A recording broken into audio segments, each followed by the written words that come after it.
It was crazy. We always had the joke in our MTC district because all of us were going to Utah missions. There was me and I had 2 companions in the MTC, so I was in a trio who were going to the Utah Provo Mission, as well as 4 sisters that were with us. And then there was the other 2 elders in our district were going to go to the St. George Mission.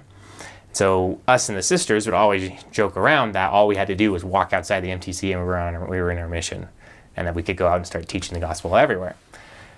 And so the day came, and we just had to go stand outside the MTC with all our luggage, and we were just standing there waiting. And the bus came. They had a van, a big giant van, a few of them that they came and picked us all up in, and then literally the mission president's home is 5 minutes away from the MTC. It was just right up the street.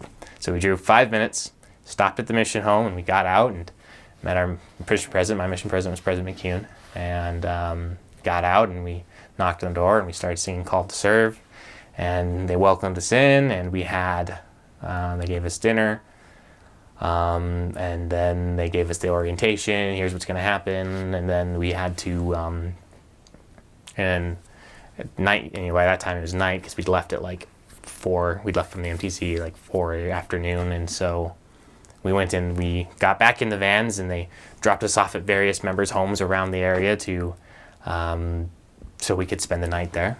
We spent the night and got up, and the next morning, and the member took us over to the this place. We called it the Bell Tower Chapel. If you drive up past the MTC, eventually the road curves, and it's that chapel just right there by the MTC. And we'd seen it every day when we would go outside to play soccer and stuff, and we would look over there and be like, I wonder if that place is going to be important. And that's where we had all of our transfer meetings. So it was like, cool. We now know what this place is for, because none of us thought it was a church because it doesn't have a steeple, it has a bell tower. But so that's where we went, and we sat down. And our mission, and we had an interesting experience happen.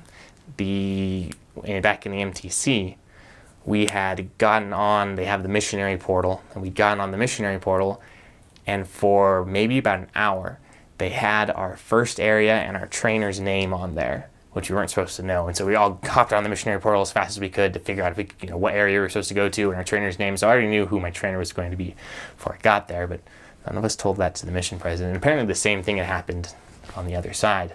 So I knew my trainer was going to be a guy named Devon Page.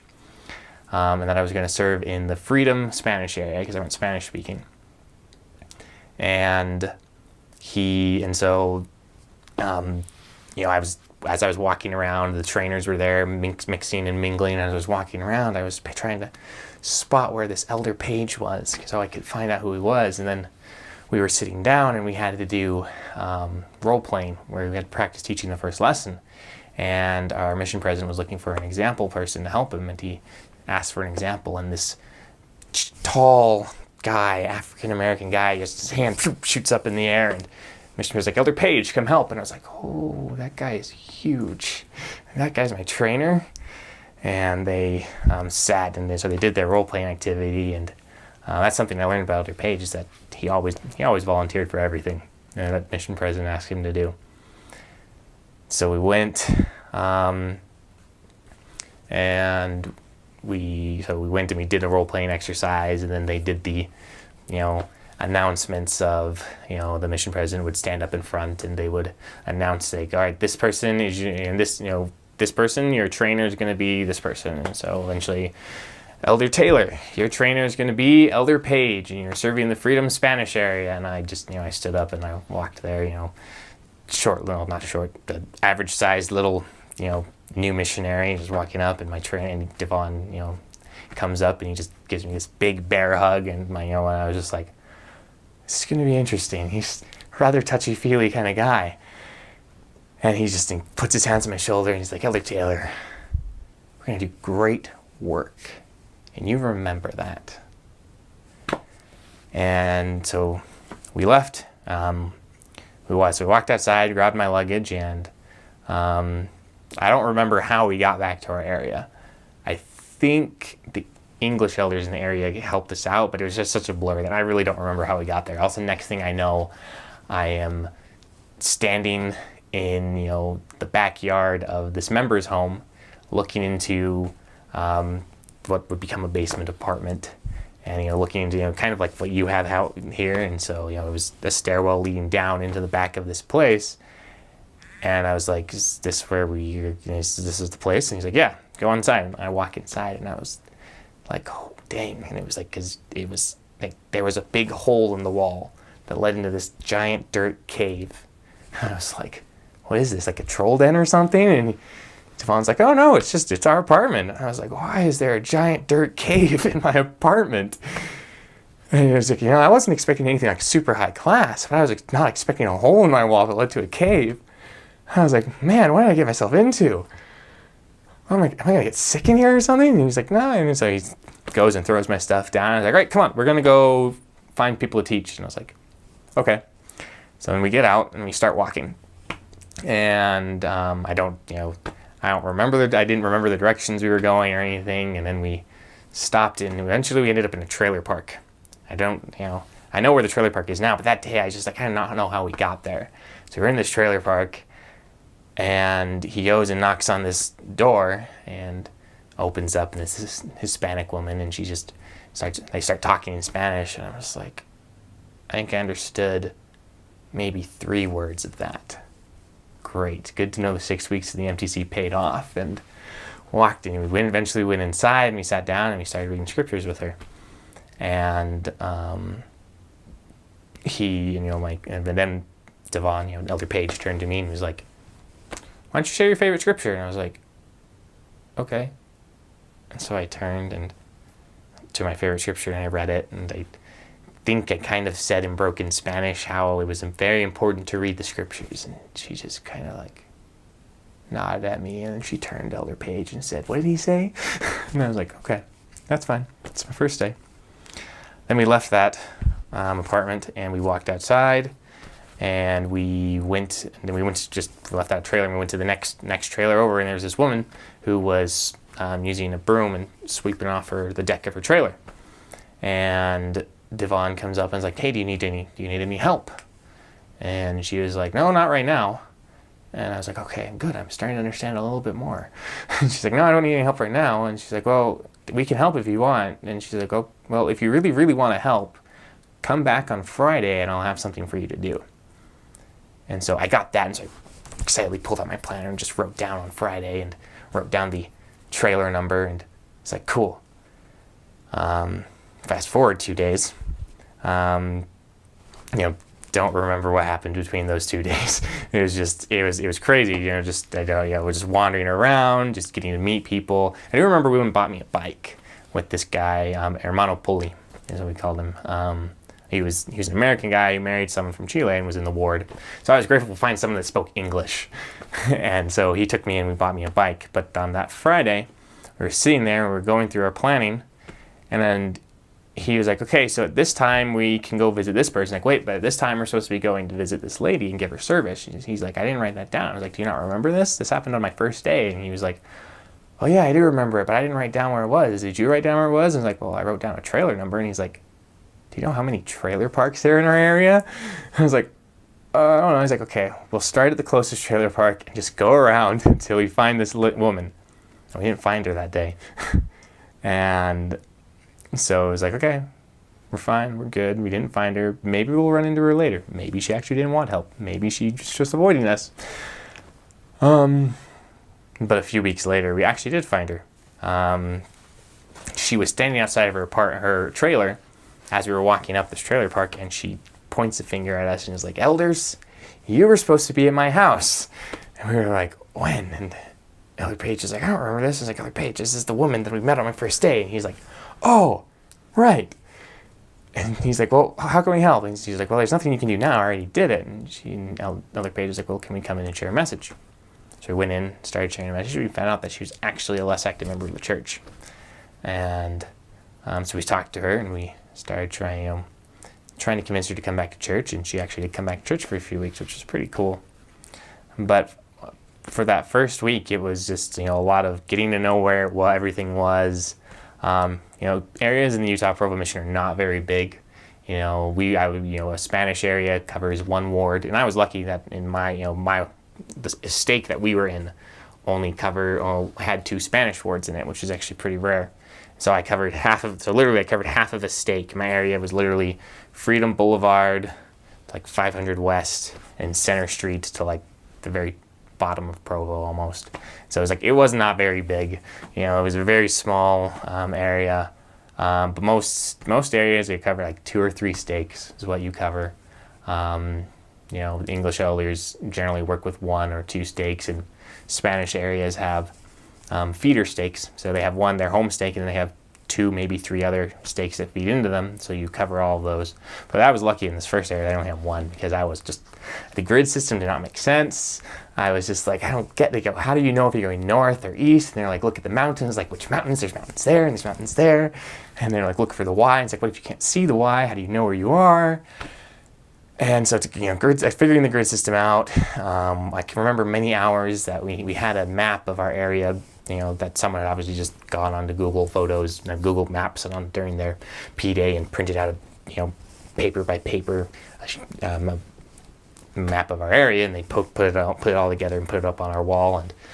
And Elder Page would be like, all right, where does Jorge live? And I was like, which Jorge? He's like, Jorge Morales. And it's like, I think he lives there. No, go down. All right, right. Okay, that's where he lives. Like, oh, okay. But, grid system, once you figure out the grid system, it's very easy. Once I knew, oh, okay, this is what this means. Okay, it runs east to west, north to south, and by 100 increments. And once I figured that out, I could find anything. You just gave me an address, and I was just able to get there, which is more than I can say back in Oregon, because in Oregon I had no sense of direction. But as long as I know the mountains are to the east, I can find anything. And so that was that was the big part, was just learning where everything was, and then learning the language as well. One thing that I'm very grateful that my trainer did, that Elder Page did, is he just threw me in there. Every time there was a phone call, he would hand me the phone and be like, all right, talk to them. And one time, so mad at him for this, I had to call a ward missionary for him to come with us, to a lesson and then to a meeting afterwards.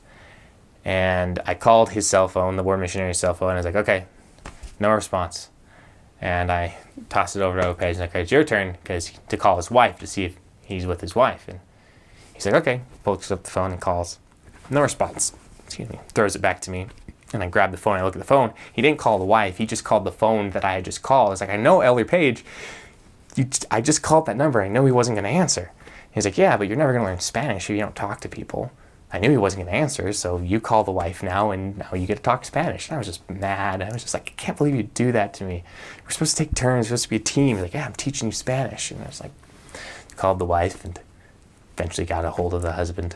And that was just one, that experience stuck out to me, because I did it to one of my trainees later on. And so that way he could learn, Spanish. But another thing that Elder Page did that I was very grateful for is every night before I went to bed, he would ask me 3 things that I'd done well.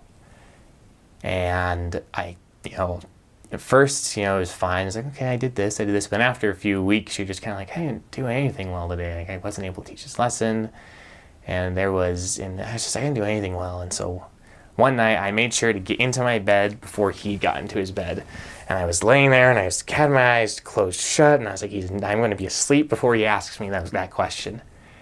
And so he lies in his bed, and the lights go off after he says prayers. And he says, Brother Taylor, what are 3 things you did well today? And I was like, nope, not answering.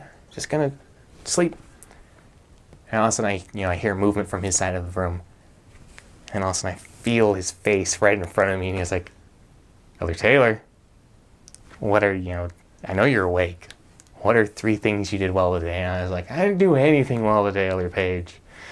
And so then he took a few moments, and he just said, this is all the things that I think you did well today.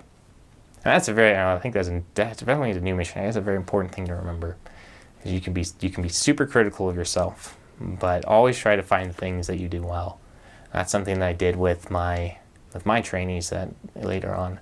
So I would always ask them what are things that they did well. And one of my trainees was exactly like me. I didn't do anything well at all today, Elder Taylor. And I would be like, I took a page out of Elder Page's book, and then that was not intentional pun at all, but I would And I just told him, and it's very important to remember any time as a missionary, is that you can sometimes be super critical of yourself. And that sometimes, sometimes you set the bar higher than what the Lord expects of you.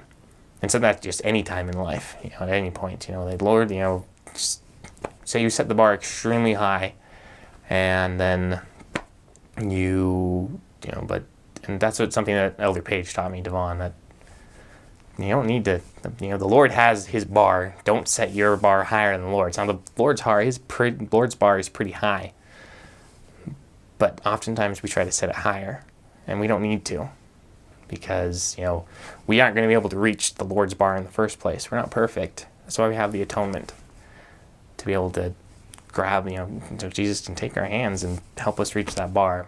And so we just got to look for the things that we did do well.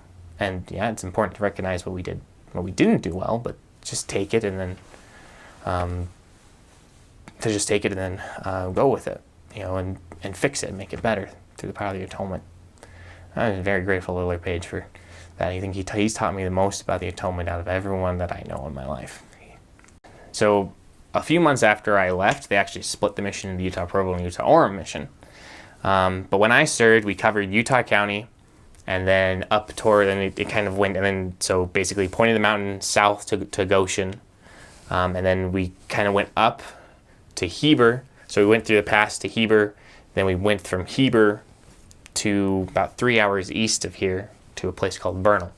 That's a town in the middle of the eastern Utah desert. That the only thing that's really comes out of there is oil. And so, and that was 3 hours east. And so there were a lot of stakes. I heard the number of stakes many times, but because it was somewhere in like the 300 range, I don't remember exactly how many stakes there are. I'm sure I have it written down somewhere in my journal, but I don't remember. But there's somewhere upward in the 300 range. Hispanic units, there were about 20 Hispanic wards in Utah itself, not Utah, in Provo itself. And then there was 10 in Orem. And then south we had, I think there was another 4 south of Orem. And I think there was 2 from Linden beyond, I believe.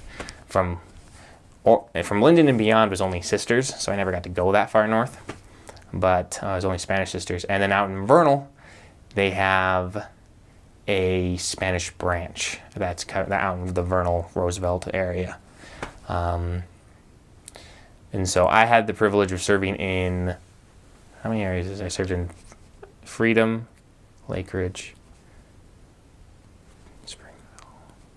I served in 6 of the Spanish branches, and then my last 2 transfers actually spent English. So I served in an English stakeout in Vernal. But I served in, in Provo twice. I served in Orem twice, and then I served in Springville. And then I spent 3 glorious days in the branch of Vernal out there before they switched me over into the English area. And so, but yeah, other interesting facts, we have quite a few temples. At the time I was there, we had the Timpanogos Temple, the Provo Temple, the Vernal Temple, and then, of course, the Payson Temple and the Provo City Center Temple were under construction. All Utah missions were allowed to go once every 3 months. When we started, we could go twice a month to the temple, but then it became once every 3 months we could go to the temple as either a district or just a companionship. We had to pick which one we wanted to do. So I was able to go through all of the temples that were open before I got home, because Payson opened like a month after I got home, and then the Provo City Center Temple, of course, opened just a while ago. But so that's a cool fact. One of the most common challenges that people who go less active, is what's happened to be, the culture of the church. I can't count how many times that I walked into someone's home and was, talking to them, and they were like, and they would say, I used to go to church every week, and then I left because Sister so-and-so said such and such thing about me. Or there were quite a few people who would not go to church because they didn't want to, because they didn't like the culture, because they were like, it's just too, self-righteous, things like that. And, and when it came to those people, honestly, you just had to trace back to when they stopped reading their scriptures or stopped reading and saying their prayers or something just small like that. That's what led to them. But that was a big thing. I had one ward where a lot of people had gotten less active because the bishop got up on the pulpit and said something once, and that offended a bunch of people, and they all left. And so that's most of the time what you find a lot of people going less active here in Provo, is because they got offended over something. Someone said something, or someone did something, so-and-so didn't include my kid in such and such thing, and so they left the church, which is really sad, to see, because, one thing that we got told often is we would get visits from 70s is that the church would test out a lot. The church would test out a lot of stuff in Provo, because they're like, if Provo is a big, almost the heart of the church. It's most members are gathered there. It's where BYU is. So if something doesn't work in Provo, we're gonna have a hard time getting it to work anywhere else. So they did a lot of tests. We were actually the first mission to have a district that tested out the iPads. And then we were the 8th mission to officially have all our missionaries have iPads. And that was a very interesting challenge in and of itself. I'm sure, now they have a program that teaches, missionaries before they get into the field how to use iPads, but they just kind of handed it to us and said, go fly, be free. And we were just like, what do we do with these things? And those were very useful, having, testing those out, and, they, be able to use videos to augment our teaching, and to grab the attention of people.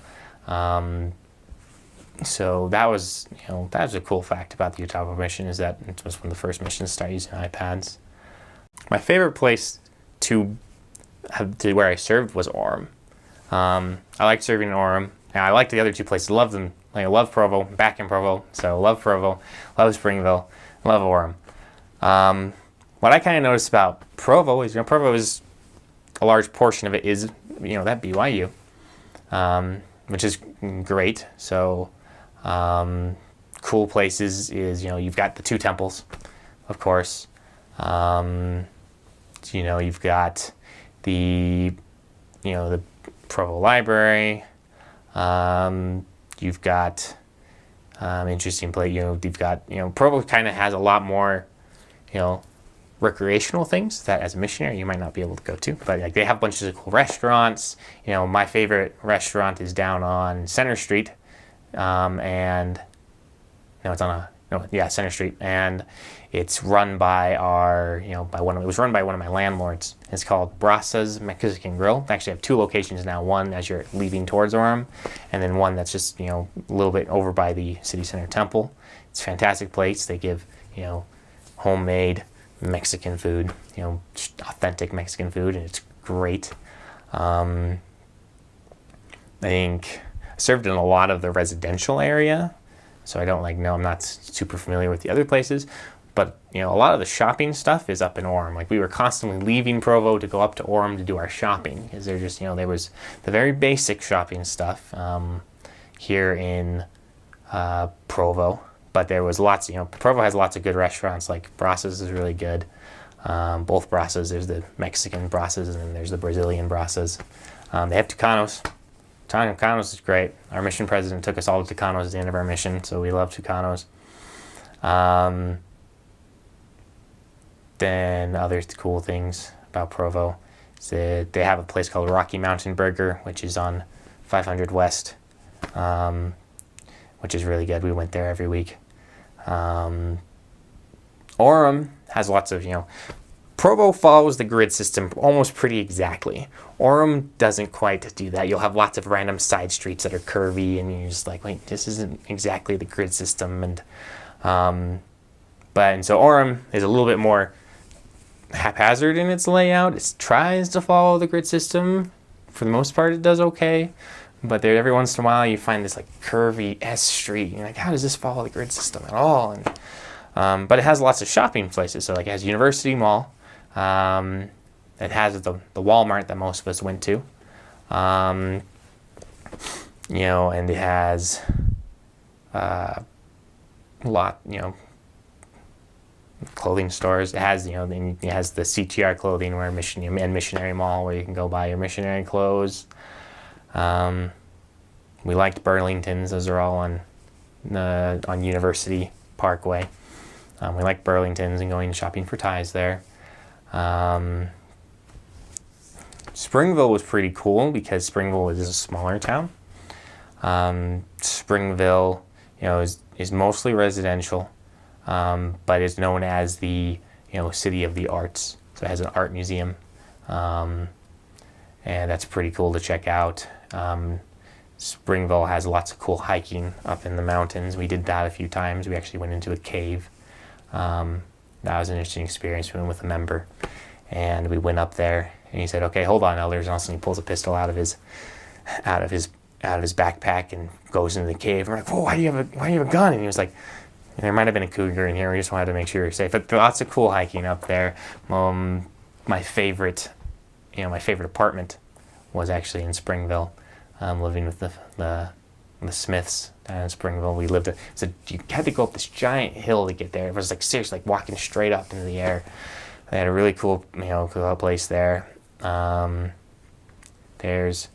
have Taco Tuesday in Springville. So there's this taco place. It's right next to Daylight Donuts and Domino's. I do not remember the place. But they have Taco Tuesday. So every Tuesday you can go there and get tacos. As many times you get tacos for $1. So you can get like 5 tacos for $5, which is great. We did that every Tuesday. Springville has lots of parks. You can go, just relax at on a P day. They have the Springville Library in the center of town.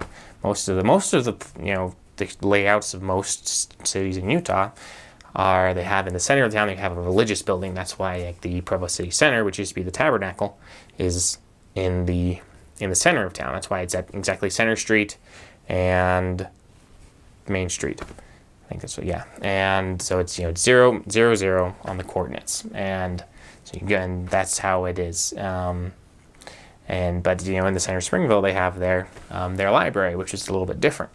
Than the other places, because it's even even out in Vernal, they still Davis at the center was a religious building, and I think that's actually where their temple is, and so this library being in the center was different than most of the Utah places, and pretty cool to check out. Just go, and that's where we do our emails. Those are just the cool things about those cities. They're pretty awesome places. I would choose Orem, and the reason I would choose Orem is because Springville is a place where there's a lot of it's upper end for a lot of the place, and so just starting out as a family, you probably kind of be hard to live there. Maybe when you're more well established, you could be easier. But I would choose Orem because there's tons of family. There's lots of other families there. In Provo, there's tons of apartments, but a lot of those apartments are students, and so you don't have.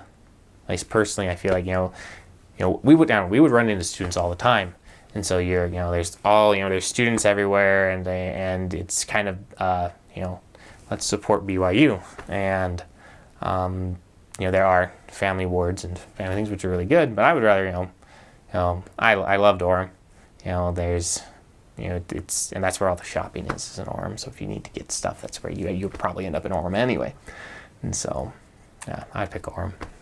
So Vernal, if you're going up Provo Canyon, eventually you go up through Heber, and if you just keep going straight through Heber, and another 3 hours, you're going to hit Vernal. So you pass through a bunch of small towns. Like you pass through a town called Duchesne, you pass through a town, and then you pass through Roosevelt. More people know about Roosevelt. Vernal is its neighbor to the west, and it's just on the edge of Colorado. You can drive out, we could drive out to the place that said "Welcome to Colorado" and see that sign in our mission. And it's a rural town. Most of the people work there they work in the oil industry, so they're called roughnecks. That's what they call themselves. But a lot of the people, farmers, ranchers, And it's a growing town, so they're getting more things. Like in the very center of town, you have a Walmart, a Sonic, a Burger King, a Subway, and all these things. But then the farther out you go, the properties get bigger, and so you have less, people are living farther apart. So we had a car, and we were given like 2,000 miles a month, so we could get, so we were able to get everywhere we needed to go, because it was a lot. It was huge. Like our area that we covered when I was there in English was 50 miles long, which is huge for, in some other places it might not be that big, but it was huge in the Provo Mission, because, most of my areas were maybe like 4 blocks by 4 blocks. And so to cover this 50-mile area was huge, and so it's very different. A lot of your stuff will be done at night, because in the mornings and the afternoons they are, they're out in the fields working, and they come home. And then sometimes there are people that you don't see for 2-3 weeks, because they do shifts where they work for 2-3 weeks and they come home for 2-3 weeks, and they go work for 2-3 weeks and come home. So sometimes there's people you don't see for 2-3 weeks on end because they are out working. But in my area, just north, there was this little town called, I don't remember saying that. There's this little town. It was 50 miles away, and it was a super tiny ward. I think there must have been like 30 people in that ward. And the only reason it was a ward is because during the summer it was a big vacation spot that would boom up to a bunch of people. But we went up there once a month to visit this ward, and it was interesting. Now it's really interesting because in Vernal, more people are not members than there are members, because of just because of the distance from Salt Lake and the closeness to Colorado. And so, and you have to learn how to talk with y'all and be able to understand what they're saying. Howdy, and people wear their cowboy boots to church, and they have their special cowboy vests and their cowboy suits, and they're really interesting to go into church and see a priest wearing a white shirt, tie, and then he stands up and he's wearing jeans and walking down from the thing, and he's wearing brown cowboy boots. And I was like, that would not fly back home in Oregon. We'd be in so much trouble if we did that. That was what they did, and they wore they were cowboys through and through. They have the Indian Reserve out there, so there's lots of Native Americans that you get to meet with. As a Spanish missionary in Vernal, we played this. We called it Minesweeper. The game on the computer where you have to poke all the different boxes and make sure you don't hit the bomb, because we would have to go up and try to talk to these people and hope that the person you're talking to spoke Spanish, because if you went up and started talking to a Native American in Spanish, and they'd be like, I don't speak Spanish, and they'd get super offended, like, I don't speak Spanish. And then if you talk to a Hispanic in English, they're like, no hablo inglés, and it's like, okay. So that's why we called it Minesweeper. It was fun. Vernal's a pretty cool place. I loved Vernal. If I could go back to Vernal, that's where I really would go back to. I got in a car crash on my mission. And that was tough, because we really needed the car, but my companion had broken his arm the day before. And that's actually why I'd gotten in the car crash. I'd taken him up to the hospital because he broke it the day before, and I went up that day, and then I was coming back. I felt bad for him, so I went to go get Taco Tuesday. And then I got in that car crash, and I lost my driving privileges because it was deemed my fault. And it was really hard, and it grated on each other, on both of us, and we started, me and my companion started not getting along.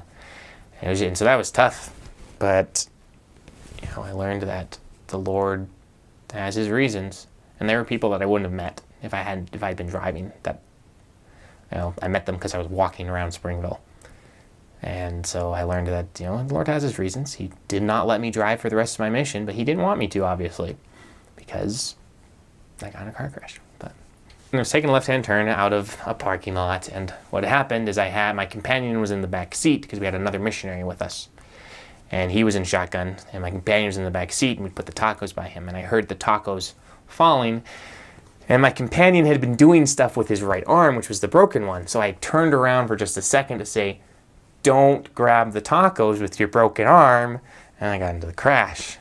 There was a parked car. I was super embarrassed. There was a parked car.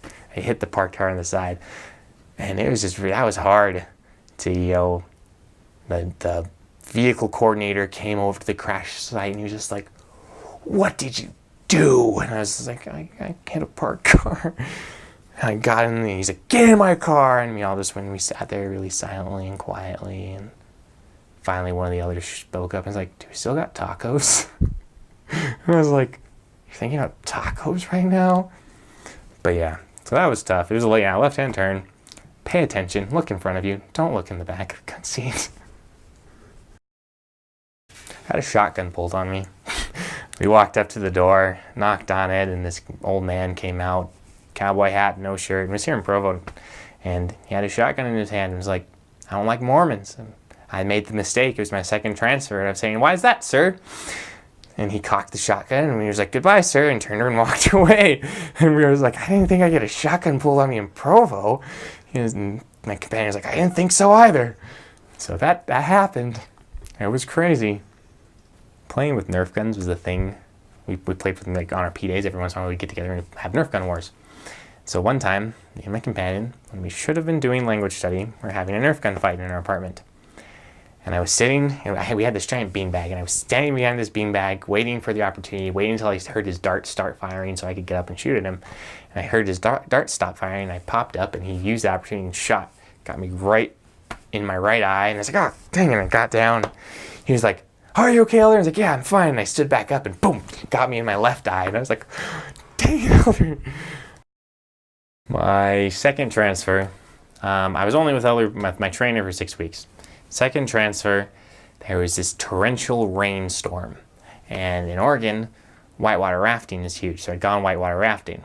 That's what I felt like when I was on my bike. We were trying to get to the stake center for cover. And it was just coming down in buckets. And it was just huge. I felt like I had gone underwater, and I was trying to, I was pedaling, like literally my feet were going like this, and I was moving like maybe a centimeter a second, and I was just, because the wind was blowing and the water was just pouring down, and we got to the stake center, and we managed to get our district together, and so we all sat in the stake center for like 2 hours waiting for this rainstorm to come. And so we had to call our dinner and be like, "We're not going to make it because of this rainstorm. Can you bring it to us in the church?"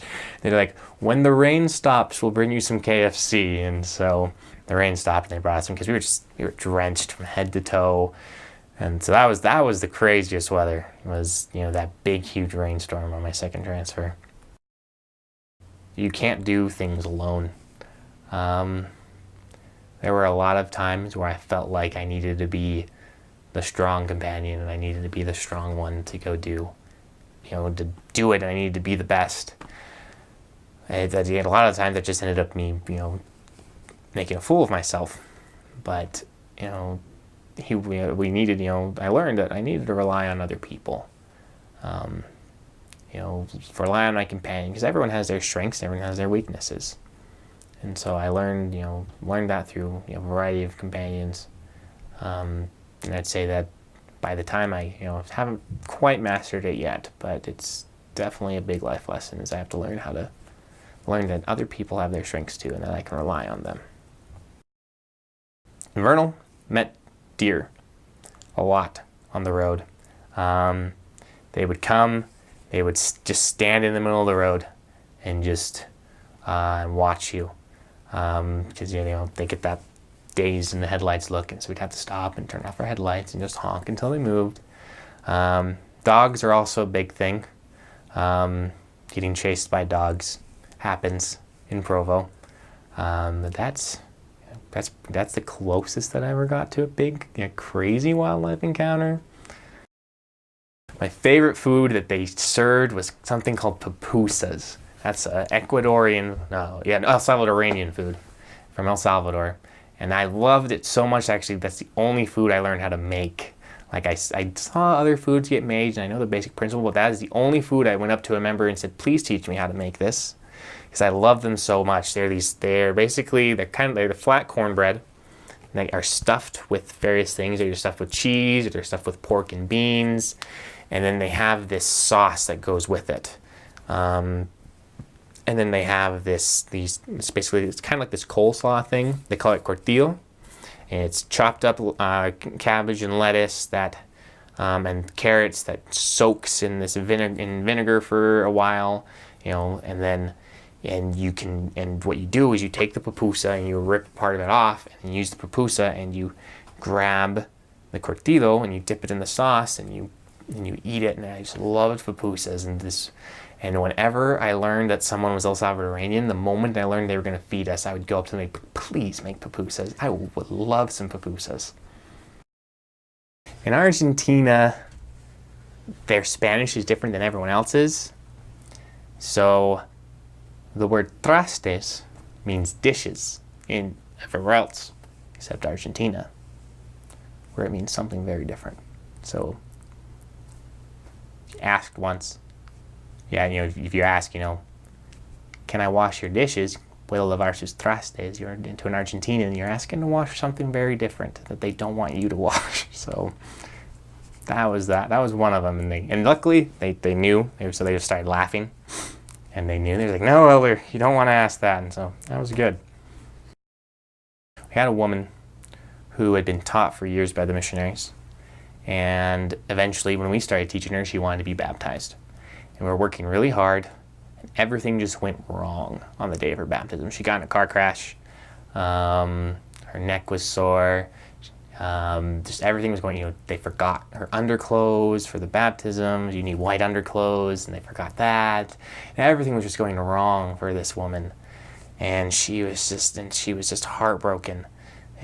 But she decided that she wanted to be baptized, and that she was going to. And it was really good for us because we had decided, our mission had set a goal for a total number of baptisms that we were going to reach a certain number, 500 baptisms in the month of December of that year. And each of us were supposed to get on our knees and pray and determine how many baptisms our companionship was going to contribute. And me and my companion had come to the number 2. That's what we felt like the Lord wanted us to contribute. And we got the one. We got one. He had agreed to be baptized in November, and December came, and so he got his baptism date in December, and he was baptized. Boom. And we just didn't know where this other one was going to come to, and then where it was going to come from. And this woman ran in to our gospel principles class, and right afterwards came up to us, was like, Elders, I want to be baptized. 2 weeks later, she was done. She was baptized. That was awesome. So that was, but even with all that, that struggle and that the car crash and everything, she knew she wanted to be baptized, and so that's what she did. Bring short sleeves for the summer. In the winter, make sure you have a big jacket for the snow and the cold. Have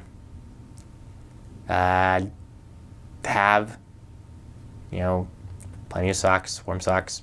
Have a pair of formal boots that you can wear to church, so that when you're walking through snow. And have 2 or 3 suits, because you wear suits a lot. Every time you go to a meeting, you have to wear a suit, and you go to a lot of meetings. So it's a great mission. I love the Utah Provo Mission. It's in the Book of Mormon. It talks about the waters of Mormon, and to me, the Provo is my waters of Mormon. It's a very sacred place, and it will become a sacred place to you as you come here and you have these spiritual experiences. As you learn to work with members, as you learn to, go to ward councils and meet with bishops and stake presidents, and you learn how to work with them and become, tools in their hands and tools in the hands of the Lord, you'll feel, Provo is already a really special place, just based on what's here, based on, the strength of the church. But it'll become even more special as you put your whole heart and soul into loving the people here.